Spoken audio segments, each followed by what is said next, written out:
నమస్కారం. ఇది సంగతికి స్వాగతం.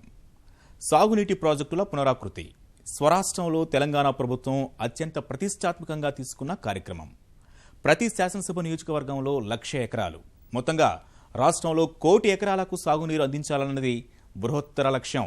అందుకు అనుగుణంగానే రాష్ట్ర ప్రభుత్వం ప్రణాళికల్ని అమలు చేస్తోంది. లక్ష్యాన్ని చేరుకునే దిశలో రాష్ట్రానికి కేటాయించిన నదీ జలాల్ని సమర్థంగా వినియోగించుకునేందుకు రాష్ట్ర ప్రభుత్వం ప్రాజెక్టుల పునరాకృతిని శరవేగంగా ముందుకు నడిపిస్తోంది.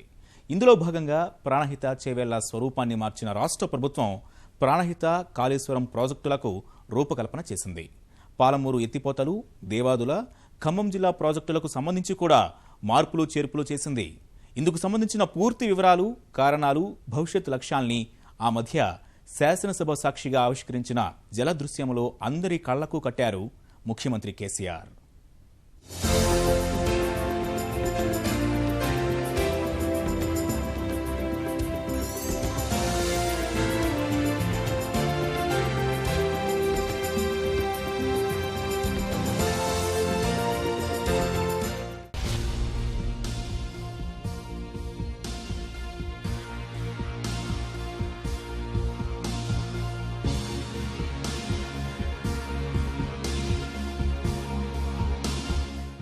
రాష్ట్ర అవసరాలకు అనుగుణంగా కేటాయించిన నదీ జలాలను అత్యంత అనుకూలంగా ఉపయోగించుకుని సాగునీరు అందించేలా ప్రణాళికలను రూపొందించడమే ప్రాజెక్టుల పునరాకృతి ముఖ్య ఉద్దేశం. ఇందుకోసం రాష్ట్రంలో ప్రవహించే జీవనదులైన కృష్ణా, గోదావరిపై ఉన్న నిర్మించాల్సి ఉన్న సాగునీటి ప్రాజెక్టులకు సంబంధించి ముఖ్యమంత్రి కేసీఆర్ సుదీర్ఘ అధ్యయనం చేశారు. ఇంజనీర్లు, విశ్రాంత ఇంజనీర్లు, నిపుణులతో పలు దఫాలు చర్చించి ప్రాజెక్టులన్నింటిపై సమగ్రంగా సమీక్షించారు. ఈ 2 జీవనదుల్లో నీటి లభ్యత, రాష్ట్ర అవసరాలు, పొరుగు రాష్ట్రాల అభ్యంతరాలు, సాగునీరు అందించే అవకాశాలు అన్నింటినీ క్షుణ్ణంగా అధ్యయనం చేసి అంతిమంగా ప్రాజెక్టుల పునరాకృతికి శ్రీకారం చుట్టారు. రాష్ట్రానికి కేటాయించిన నదీ జలాల్లో ప్రతి చుక్కని పూర్తి స్థాయిలో సద్వినియోగం చేసుకునేలా పటిష్ట ప్రణాళికలు రూపొందించారు. ప్రధానంగా ప్రాణహిత చేవెళ్ల, పాలమూరు ఎత్తిపోతల, కంతనపల్లి, దేవాదుల, ఖమ్మం జిల్లా ప్రాజెక్టుల నమూనాలు, ఆకృతుల్లో మార్పులు చేర్పులు చేశారు. వాటన్నింటిపై మార్చి 31న అసెంబ్లీలో ముఖ్యమంత్రి ఆవిష్కరించిన జలదృశ్యం ప్రాజెక్టుల పునరాకృతి సమగ్ర చిత్రాన్ని కళ్లకు కట్టింది.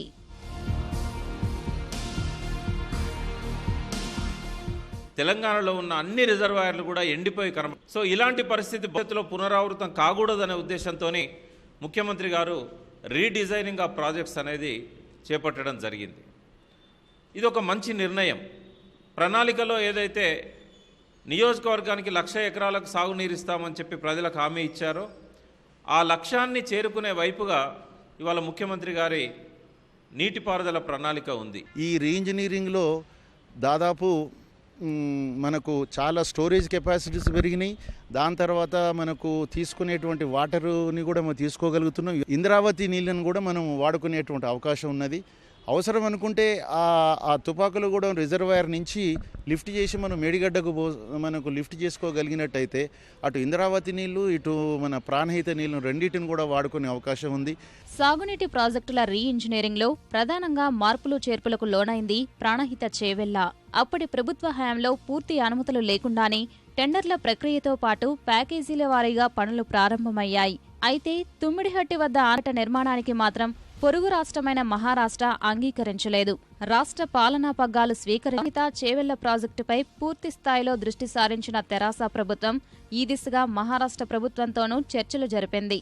కాకపోతే తమ భూభాగం ముంపునకు గురవుతుందన్న కారణంగా తుమ్మిడిహట్టి వద్ద 152 మీటర్ల ఎత్తుతో ఆనకట్ట నిర్మాణానికి అంగీకరించలేదు మహారాష్ట్ర. ఆ సమస్యను అధిగమించేందుకే ప్రాజెక్టు పునరాకృతికి శ్రీకారం చుట్టిన రాష్ట్ర ప్రభుత్వం తుమ్మిడిహట్టి వద్ద 148 మీటర్ల ఎత్తుతో బ్యారేజీ నిర్మించి ఆదిలాబాద్ జిల్లాలోని 2 లక్షల ఎకరాలకు నీరివ్వాలని నిర్ణయించింది. 2007 నుంచి ప్రాణహిత చేవెళ్ల అనేది జరుగుతూ ఉంది. సో దాని రూపకల్పనలో రీడిజైనింగ్ అనేది గత ఒక సంవత్సరం నుంచి వచ్చినటువంటి అంశం. దానికి ఏమిటంటే ముఖ్యంగా నీటి నిర్ధారణ అనేది సరిగ్గా జరగలేదండి. మొదట్లో అనుకున్నారు 160 టీఎంసీల నీరు తుమ్మిడిహట్టి అనే ప్రాంతంలో లభ్యమవుతుంది అని చెప్పి అనుకున్నారు. కానీ తర్వాత వివరాలకు పోయినట్టయితే సెంట్రల్ వాటర్ కమిషన్ ఏమన్నదంటే 160 లేదు, ఇక్కడ 120 మాత్రమే మళ్లించవచ్చు అని చెప్పి అన్నారు. కాబట్టి మళ్ళీ కొరవబడిన దాన్ని ఇంకొక చోటుకు వెతుక్కోవాలన్నమాట. ఆ వెతుక్కున్న ప్రక్రియలో ఈ ప్రభుత్వము సక్సెస్ఫుల్గా మేడిగడ్డ అని చెప్పేసి దాన్ని రూపొందించింది. మిగతా ఆయకట్టుకు నీరిచ్చేందుకు కొత్తగా కాళేశ్వరం ప్రాజెక్టును చేపట్టాలని నిర్ణయించింది. ఈ ప్రాజెక్టులో భాగంగా గోదావరిలో ప్రాణహిత నది కలిశాక కరీంనగర్ జిల్లా మేడిగడ్డ వద్ద ఆనకట్ట నిర్మిస్తారు. ఎగువన అన్నారం, సుందిళ్ల వద్ద కూడా ఆనకట్టలు నిర్మించనున్నారు. మేడిగడ్డ నుంచి అన్నారం, సుందిళ్ల ద్వారా ఎల్లంపల్లి శ్రీపాదసాగర్కు నీటిని తరలించి ప్రాణహిత, చేవెళ్ల ప్రతిపాదిత ఆయకట్టుకు నీరందించేలా ప్రణాళికలు రూపొందించింది. 86,000 కోట్ల రూపాయలకు పైగా వ్యయంతో నిర్మించనున్న కాళేశ్వరం ప్రాజెక్టు ద్వారా రోజు 2 టీఎంసీల నీటిని ఎత్తిపోస్తారు. 18,19,550 ఎకరాలకు సాగునీరుతో పాటు హైదరాబాద్ మంచినీటి అవసరాలకు 30, పారిశ్రామిక అవసరాలకు మరో 16 టీఎంసీల నీటిని వినియోగిస్తారు. అదనంగా నిజాం సాగర్, శ్రీరామసాగర్, సింగూరు ప్రాజెక్టుల కింద ఉన్న 11,80,000 ఎకరాల ఆయకట్టును స్థిరీకరించాలన్నది ప్రభుత్వ ఆలోచన. పాత ప్రాణహిత చేవెళ్ల ప్రాజెక్టులో 16 లక్షల ఎకరాలకు ప్రతిపాదించబడితే రీఇంజనీరింగ్ వల్ల అది 40 లక్షల ఎకరాలకు పెరిగింది. పాత ప్రాణహిత ప్రాజెక్టులో 77 రోజులు నీళ్లు తీసుకునే అవకాశం ఉంటే రీఇంజనీరింగ్ వల్ల 300 రోజులు నీళ్లు తీసుకునే అవకాశం వచ్చింది. పాత ప్రాణహిత చేవెళ్ల ప్రాజెక్టులో మనం కేవలం 40-50 టీఎంసీలు 148 వద్ద, ఒకవేళ 152కు మహారాష్ట్ర సమ్మతిస్తే హార్డ్లీ 100-120 టీఎంసీలు తీసుకునే అవకాశం ఉంటే రీఇంజనీరింగ్ వల్ల 300 నుంచి 400 టీఎంసీలు నీళ్లు తీసుకునే అవకాశం ఉంది. ప్రాణహిత చేవెళ్ల ప్రాజెక్టు రీడిజైనింగ్ చేయడం వల్ల కొద్దిగా ఖర్చు ఎక్కువ అవుతుండొచ్చు, కానీ మనకు కావాల్సిన నీళ్లు తీసుకోవడానికి ఒక చక్కని అవకాశం ఏర్పడుతుంది. పోయిన ఖరీఫ్ కాలం అంతా కూడా 2015 జూన్ జూలై నుండి డిసెంబర్ మధ్యకాలంలో 1400 టీఎంసీలకు పైగా వృధాగా గోదావరి జలాలు సముద్రంలో కలిసిపోయినాయి. సో ఇటువంటి కరువు పరిస్థితులలో కూడా మేడిగడ్డ దగ్గర బ్యారేజ్ నిర్మించి మనం లిఫ్ట్ చేసుకోవడానికి 300 టీఎంసీల నీరు అక్కడ అందుబాటులో ఉంటుంది. దాదాపుగా సంవత్సర కాలం అంతా కూడా గోదావరిలో కాళేశ్వరం వద్ద నీటి సౌకర్యం ఉంటుంది. మనకు 148కే దాన్ని అక్కడ తొమ్మిడిహట్టి దగ్గర బ్యారేజ్ కట్టుకుంటాం. ఆ బ్యారేజ్ నుంచి వచ్చేటువంటి దాన్ని మా ఆదిలాబాద్కే పరిమితం చేసి అక్కడనే 2 లక్షల ఎకరాలు ఆయకట్టుగా చేయడము. ప్రధానంగా ఇప్పుడు ప్రాణహిత వచ్చి గోదావరిలో ఎక్కడైతే కలుస్తున్నదో ఆ మేడిగడ్డ దగ్గర ఒక బ్యారేజ్ కట్టి దాని ద్వారా మనము 3 బ్యారేజీలు కట్టి దాన్ని ఎల్లంపల్లిలో చేయాలనేటువంటి రీఇంజనీరింగ్ చేయడం జరిగింది. పునరాకృతిలో భాగంగా జలాశయాల సామర్థ్యాన్ని భారీగా పెంచాలని నిర్ణయించింది తెలంగాణ ప్రభుత్వం. ప్రాణహిత, చేవెళ్ల ప్రాజెక్టు నీటి నిల్వకు సంబంధించిన ఏర్పాట్లను జలసంఘం ప్రశ్నించడం వల్ల ప్రతిపాదిత జలాశయాల సామర్థ్యాన్ని పెంచాలనే ప్రణాళికలు సిద్ధం చేసింది. తద్వారా కాళేశ్వరం ప్రాజెక్టు ద్వారా ఎత్తిపోసే నీటిని నిల్వ చేసుకుని అవసరాలకు అనుగుణంగా వినియోగించుకునేలా ప్రణాళికలు సిద్ధం చేసింది. వాటిల్లో ప్రధానంగా బస్వాపూర్ జలాశయ సామర్థ్యాన్ని 14 టీఎంసీలకు, గంధమళ్ల సామర్థ్యాన్ని 9 టీఎంసీలకు పెంచారు. మేడారం నుంచి తడకపల్లి వరకు జలాశయాల సామర్థ్యాన్ని భారీగా పెంచారు. తడకపల్లి సామర్థ్యాన్ని 1.5 నుంచి ఏకంగా 50 టీఎంసీలకు పెంచి కొమురెల్లి మల్లన్న సాగర్గా పేరు మార్చారు. పాములపర్తి జలాశయ సామర్థ్యాన్ని కూడా 1 టీఎంసీ నుంచి 21 టీఎంసీలకు పెంచి కొండపోచమ్మ సాగర్గా పేరు పెట్టారు. అయితే కొండపోచమ్మ సాగర్కు సంబంధించి స్థానికుల అభ్యంతరాల నేపథ్యంలో సామర్థ్యం కొంత తగ్గించే అవకాశాలు కనిపిస్తున్నాయి. భవిష్యత్ అవసరాల దృష్ట్యా సాగునీరుతో పాటు త్రాగునీరు, పరిశ్రమల యొక్క అవసరాలను కూడా దృష్టిలో పెట్టుకొని, భవిష్యత్తులో పారిశ్రామికంగా కూడా తెలంగాణను అభివృద్ధి చేయాల్సినటువంటి అంశాన్ని దృష్టిలో పెట్టుకొని 11 టీఎంసీల రిజర్వాయర్ల సామర్థ్యాన్ని 150 నుంచి 160 టీఎంసీలకు కూడా రిజర్వాయర్ల సామర్థ్యాన్ని పెంచుకున్నాం. తెలంగాణ ప్రభుత్వం కొన్ని రిజర్వాయర్లని ప్రపోజ్ చేయడం జరిగింది. అందులో భాగంగానే మల్లన్న సాగరు, దాని తర్వాత మన కొండపోచమ్మ అనుకోండి, దాని తర్వాత మిగతా నల్గొండ జిల్లాలో ఉన్నటువంటి బస్వాపూరు, గంధమల్ల రిజర్వాయర్, ఇవన్నీ దాదాపు 24 టీఎంసీలకు సరిపోయే 2 రిజర్వాయర్లు ఇవన్నీ చేసుకొని మనకు 2 పంటలు పండించాలనేటువంటి ఉద్దేశంతో, రైతులకు 2 పంటలకు సరిపోయే నీరుని అందియాలనే ఉద్దేశంతో కేసీఆర్ గారు ఉన్నారు. మల్లన్న సాగరు, పాములపర్తి రిజర్వాయర్ వంటివి భారీ స్థాయిలో నిర్మిస్తున్నందున కరువు కాటకాలు వచ్చినప్పుడు కూడా అందులో నీరు నిల్వ చేసుకొని మనం లక్షలాది ఎకరాలకు నీరు అందించుకునే అవకాశం ఉంది. మంజీరా పైన అక్రమ బ్యారేజీల వల్ల ఇవాళ సింగూరు ఎండిపోయే పరిస్థితి ఉంది. కాబట్టి నిజాం సాగర్కు నీళ్ళు వచ్చే అవకాశం లేదు. ప్రాణహిత చేవెళ్లతో పాటు పాలమూరు రంగారెడ్డి ఎత్తిపోతల ప్రాజెక్టుకు సంబంధించి మార్పులు చేర్పులు చేసింది ప్రభుత్వం. జూరాల వద్ద నీటి లభ్యత తక్కువగా ఉండే నేపథ్యంలో పాలమూరు ఎత్తిపోతల కోసం శ్రీశైలం జలాశయం నుంచి నీటిని తీసుకోవాలని నిర్ణయించింది. అందుకు అనుగుణంగా కొల్లాపూర్ మండలం నార్లాపూర్ వద్ద జలాశయం నిర్మించి అక్కడ్నుంచి పాలమూరు ఎత్తిపోతలకు అవసరమైన నీటిని తీసుకోనున్నారు. నార్లాపూర్తో పాటు ఏదుల, వట్టెం, కరివెన, ఉదండాపూర్, లక్ష్మీదేవి పల్లి వద్ద జలాశయాలు నిర్మించనుంది. తద్వారా మహబూబ్ నగర్, రంగారెడ్డి జిల్లాలోని 12 లక్షల ఎకరాలకు సాగునీరు అందించేలా ప్రణాళికలు రూపొందించింది.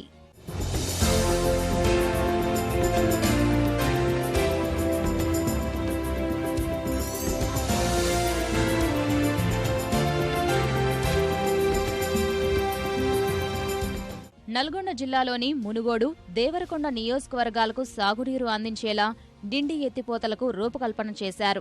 కంతనపల్లి ప్రాజెక్టు ప్రతిపాదిత స్థలం మార్చి తుపాకుల గూడెం వద్ద ఆనకట్ట నిర్మించాలని నిర్ణయించారు. దేవాదుల ఎత్తిపోతల పథకానికి సంబంధించి కూడా మార్పులు చేర్పులు చేశారు. జలాశయాల సామర్థ్యంతో పాటు ఆయకట్టును పెంచారు. రామప్ప, పాకాల, లక్నవరం చెరువుల కింద ఉన్న ఆయకట్టను స్థిరీకరణకు వీలుగా ఎత్తిపోతల సామర్థ్యం 60 టీఎంసీలకు పెంచారు. గండిపల్లి జలాశయ సామర్థ్యాన్ని పెంచారు. రాష్ట్ర విభజన కారణంగా హెడ్ రెగ్యులేటర్ ఆంధ్రప్రదేశ్లోకి వెళ్లిన నేపథ్యంలో ఖమ్మం జిల్లాలోని ఇందిరాసాగర్ స్వరూపాన్ని మార్చారు. ఇందిరా, రాజీవ్ సాగర్లను కలిపి 5 లక్షల ఎకరాలకు సాగునీరు అందించేలా సీతారామ ఎత్తిపోతల ప్రాజెక్టుకు రూపకల్పన చేశారు. జిల్లాలోని మిగతా ప్రాంతాలకు సాగునీరు ఇచ్చేందుకు భక్త రామదాసు ఎత్తిపోతల పథకాన్ని చేపట్టనున్నారు. అయితే ఇప్పుడు ఆ రాజీవ్ సాగరు, ఈ ఇందిరామ, ఈ రెండు కూడా కలిపి దాన్ని సీతారామ లిఫ్ట్ స్కీమ్ అని చెప్పేసి ఖమ్మం జిల్లాకు ఒక 4-5 లక్షల ఎకరాలు సాగే విధంగా మార్చడం జరిగింది తప్పించి అది కొత్త ప్రాజెక్టులు కావు. తర్వాత కంతనపల్లిని బదులుగా మనం తుపాకులు కూడా తీసుకుంటున్నాం కాబట్టి మనము ఇంద్రావతి నీళ్ళను కూడా మనం వాడుకునేటువంటి అవకాశం ఉన్నది. గోదావరి నదిపై ప్రాజెక్టుల పునరాకృతి ద్వారా జల రవాణాకు కూడా మార్గం సుగమమవుతుందని ప్రభుత్వం భావిస్తోంది. నదిపై వరుసగా ఆనకట్టలు వస్తున్నందున జల రవాణాకు సులువవుతుందని, తద్వారా సరుకు రవాణాకు అవకాశం ఏర్పడుతుందని చెప్తున్నారు. కేంద్ర ఉపరితల రవాణా శాఖ మంత్రి నితిన్ గడ్కరీ జల రవాణా విషయంలో ఆసక్తిగా ఉన్నారు. మహారాష్ట్ర నుంచి తెలంగాణ, ఆంధ్రప్రదేశ్ ద్వారా తమిళనాడు వరకు జల రవాణా అభివృద్ధి చేయాలన్న ఆలోచనలో ఉన్నారు. ఆ దిశగా రాష్ట్ర పరిధిలో వరుసగా బ్యారేజీల నిర్మాణం వల్ల జల రవాణా వీలుపడి రాష్ట్రానికి అన్ని రకాలుగా మేలు జరుగుతుందని భావిస్తున్నారు. అంతేకాకుండా భవిష్యత్తులో నౌకాయానానికి కూడా, అంటే స్టెప్ ల్యాడర్ చెక్ డ్యామ్స్ కట్టుకొని నౌకాయానం కూడా పెరిగే అవకాశం ఉంది. మనము గోదావరి నది మీద బ్యారేజీలు కట్టుకోవడం ద్వారా దాదాపు 25 టీఎంసీలు నదిలోనే 1 ఎకరా మునగకుండా నీళ్లను నిల్వ చేసుకునేటువంటి అవకాశం కలిగింది. మొత్తంగా ప్రాజెక్టుల పునరాకృతి ద్వారా ప్రభుత్వం ఇలా కొత్త ప్రతిపాదిత ఆయకట్టుతో పాటు పాత ఆయకట్టును స్థిరీకరించేలా ప్రణాళికలు రూపొందించింది. ఈ ఏర్పాట్ల ద్వారా రాష్ట్ర పరిధిలో గోదావరి నది సముద్రం సజీవంగా ఉంటుందని, తద్వారా భూగర్భ జలాలు కూడా పెరుగుతాయని అంచనా వేస్తున్నారు. అంతేగాక వీలైనంత మేరకు గ్రావిటీ ద్వారా నీరందించేలా వస్తున్న ప్రతిపాదనలపై కసరత్తు జరుగుతోంది.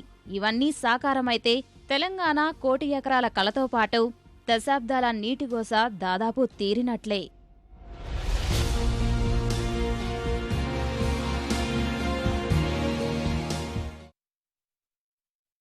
విశ్వనగరం దిశగా భాగ్యనగరం ముందుకు సాగేందుకు సర్కారు ప్రణాళికల్ని సిద్ధం చేస్తోంది. ఏ అంశాల్లో హైదరాబాద్ నగరం రూపురేఖలు మార్చాలి, ఎంత మొత్తంలో నిధులు ఖర్చవుతాయి, విశ్వనగరంగా హైదరాబాద్ను తీర్చిదిద్దాలంటే ఎలాంటి మాస్టర్ ప్లాన్ అవసరం అన్న అంశాలపై ప్రభుత్వం ప్రతిపాదనలు సిద్ధం చేసింది. పెద్ద ఎత్తున చేపట్టే అభివృద్ధి పనులకు నిధుల సేకరణపైన ప్రణాళికలు రూపొందించింది. నగరవాసుల రోజువారీ సమస్యలను తీర్చడం సహా మౌలిక సదుపాయాల కల్పనకు ప్రభుత్వ పెద్దలు ప్రతిపాదనలు తయారు చేశారు. నగర అభివృద్ధి కోసం రానున్న 25 ఏళ్లకు సరిపడా అభివృద్ధి ప్రణాళికలు ప్రభుత్వం రూపొందించింది.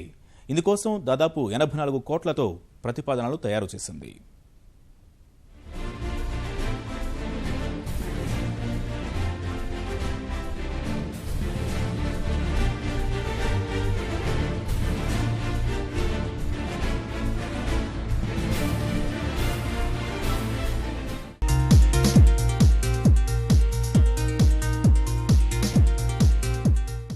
కోట్లాది మంది కలల నగరి భాగ్యనగరం. ఐటీ, ఫార్మా సహా వివిధ రంగాల్లో అగ్రగామి. సరికొత్త లక్ష్యాలతో శరవేగంగా సాగుతున్న అభివృద్ధి.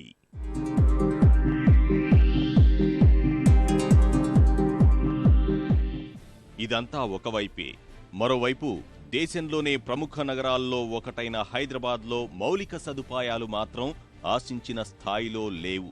చిన్న వర్షానికి రోడ్లపై ప్రవహించే నీరు, మూసుకుపోయిన నాలాలు, బారులు తీరే ట్రాఫిక్, తాగునీటి ఇక్కట్లు, ఇలా అనేక సమస్యలు నగరవాసులను వేధిస్తూనే ఉన్నాయి. ఈ సమస్యలన్నీ తీర్చి హైదరాబాద్ను విశ్వనగరంగా తీర్చిదిద్దడమే లక్ష్యమంటోంది తెరాస ప్రభుత్వం. ఈ మాట అన్నప్పటి నుంచి ముఖ్యమంత్రి కేసీఆర్ హైదరాబాద్ నగరాభివృద్ధిపై దృష్టి పెట్టారు. తగ్గట్టే నగరవాసుల తాగునీటి సమస్య, రహదారులు, మురుగునీటి వ్యవస్థ, ట్రాఫిక్ రద్దీ వంటి అంశాలను వివిధ సందర్భాల్లో సీఎం ప్రస్తావించారు.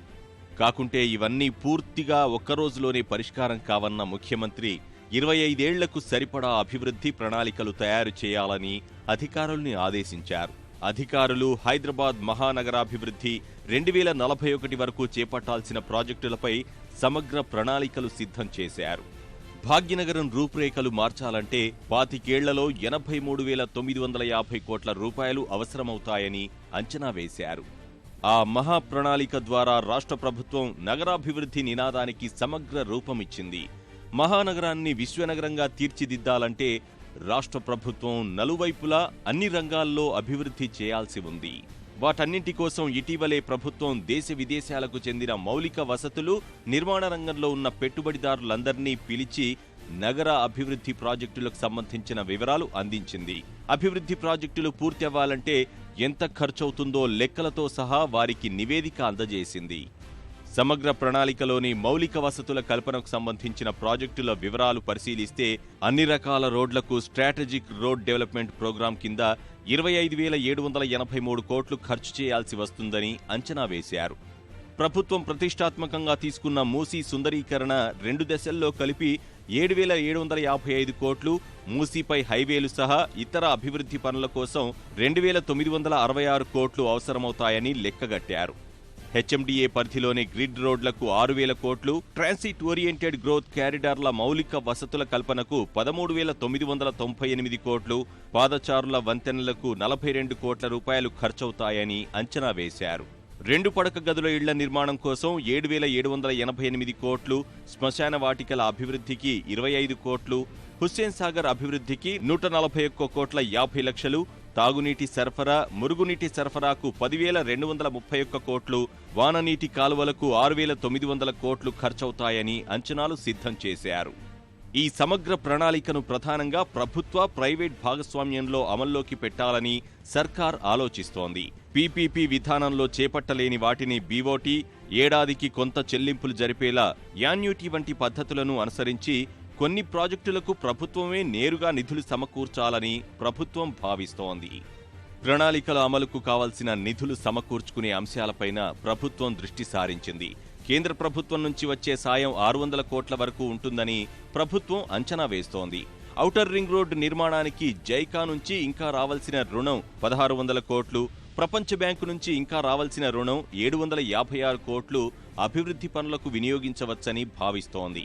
వాటితో పాటు హడ్కో, New Development Bank, Asian Investment Bank, private మౌలిక వసతుల కల్పన ఇన్ఫ్రా సంస్థలు, జీహెచ్ఎంసీ బాండ్ల ద్వారా నిధుల సేకరణతో అభివృద్ధి పనులు ముందుకు సాగుతాయని ప్రభుత్వం ధీమా వ్యక్తం చేస్తోంది.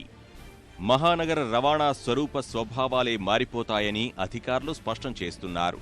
అందుకు తగ్గట్టు రానున్న 25 ఏళ్లలో మహానగరంలో పరిస్థితులు ఎలా ఉండనున్నాయో అంచనా వేస్తున్నారు. మెట్రో రైల్ మార్గం పొడవు 2041 నాటికి 417 కిలోమీటర్లుంటుందని, ఎంఎంటీఎస్ 428 కిలోమీటర్లుంటుందని అంచనా. ట్రాఫిక్ రద్దీ తగ్గించేందుకు ప్రస్తుతం ఉన్న రోడ్డు నిడివిని 3 పెంచడం, నగరం ట్రాఫిక్ భారం తగ్గించేందుకు నగరం చుట్టూ 11 చిన్న పట్టణాలు, కౌంటర్ మ్యాగ్నెట్స్ అభివృద్ధి చేయాలని సర్కార్ భావిస్తోంది.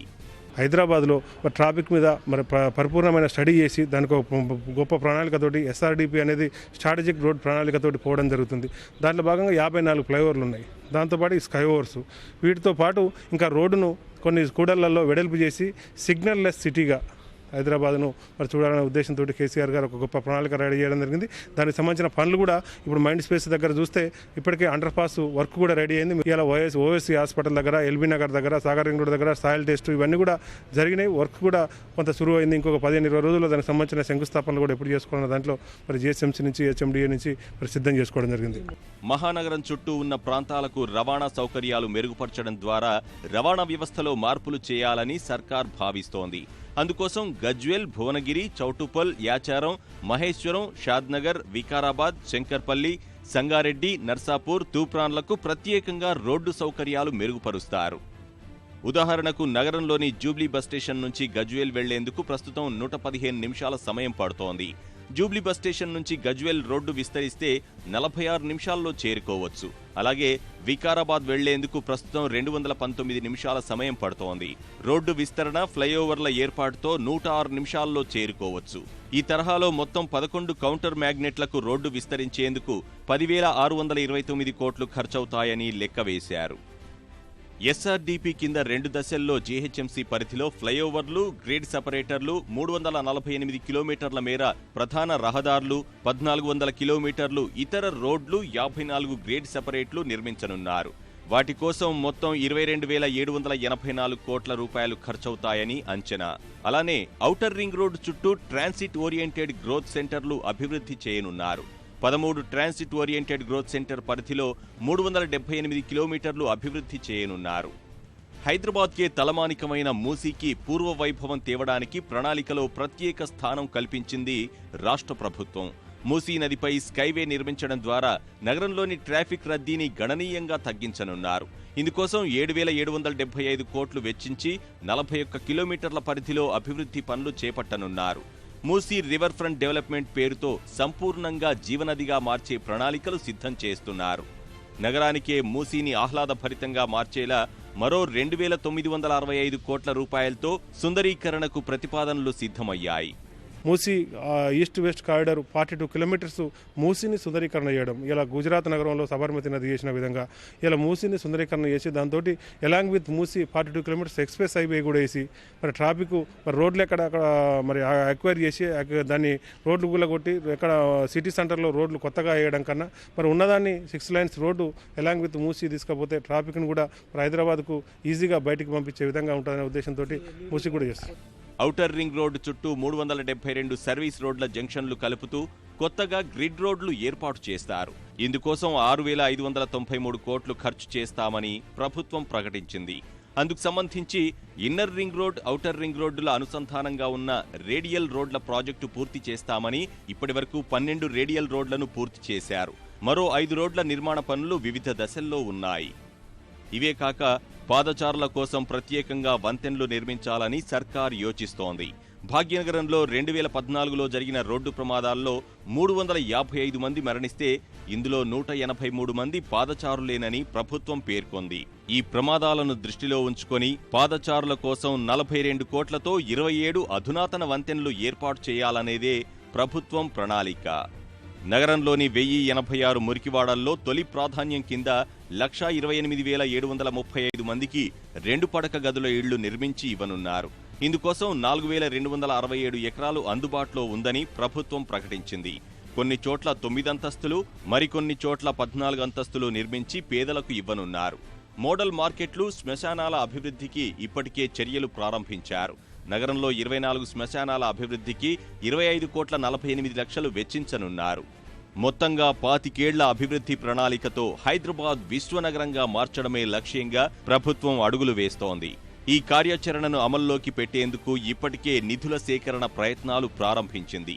అవి పూర్తయితే పనులు వేగవంతం చేసి దశలవారీగా హైదరాబాద్ ముఖ చిత్రాన్ని రూపుమాపేందుకు ప్రభుత్వం సిద్ధమవుతోంది. మరిన్ని విభిన్న అంశాలతో మరో ఇదే సంగతిలో కలుసుకుందాం. నమస్కారం.